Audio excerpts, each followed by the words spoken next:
श्रीराम समर्थ. श्री गोंदवलेकर महाराज प्रवचने दिवस 6. नामरूपाचा संबंध.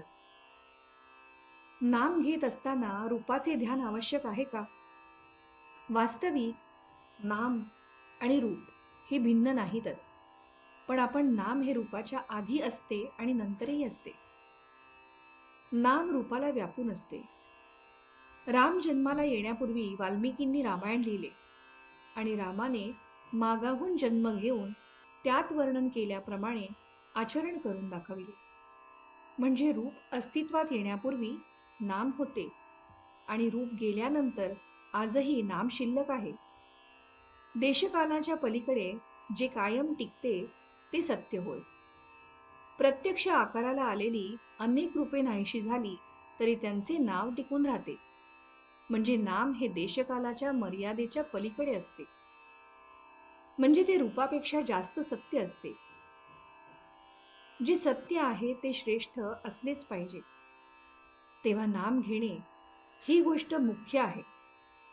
ते घेत असताना रूपाचेही ध्यान राहिले तर उत्तमच, पण ते तसे न राहिले तरी नाम घेत असताना रूपाचे स्मरण सूक्ष्म रूपाने असतेच असते.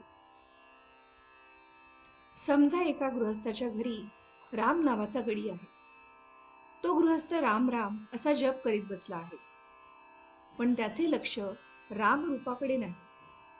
मनात काहीतरी दुसरेच विचार चालू आहेत. अशा वेळी त्याला जर एकदम विचारले की तुम्ही कुणाचे नाव घेत आहात, तर अर्थात रामाचे असे उत्तर तो देईल. हे उत्तर देताना त्याच्या मनात दाशरथी राम हीच व्यक्ती असणार, रामगडी ही व्यक्ती नसणार.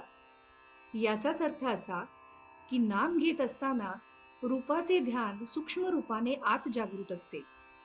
म्हणूनच रूप ध्यानी येत नाही म्हणून अडून बसू नये.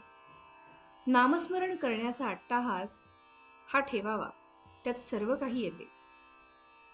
एखाद्या माणसाची आणि आपली ओळख असेल तर पहिल्याने त्याचे रूप पुढे येते आणि नंतर नाम येते.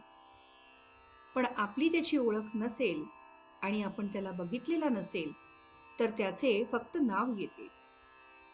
आज आपल्याला भगवंताची ओळख नाही म्हणून त्याचे रूप माहीत नाही, परंतु आपल्याला त्याचे नाम घेता येईल. सध्या सुद्धा त्याचे नाम घेताना त्याची आठवण आपल्याला होते, हा आपला अनुभव आहेच की. भगवंताचे रूप निश्चित कुठे आहे? एक राम काळा तर एक राम गोरा असतो, एक राम लहान तर एक मोठा असतो, पण सर्व रूपे एका रामाचीच असतात. भगवंत स्वतः अरूप आहे म्हणून जे रूप आपण त्याला द्यावे तेच त्याचे रूप असते. यासाठी आपण कोणत्याही रूपामध्ये त्याचे ध्यान केले तरी चालेल. नामातून अनंत रूपे उत्पन्न होतात आणि अखेर त्यामध्येच ती लीनही होतात. म्हणून भगवंताचे नाव श्रेष्ठ आहे.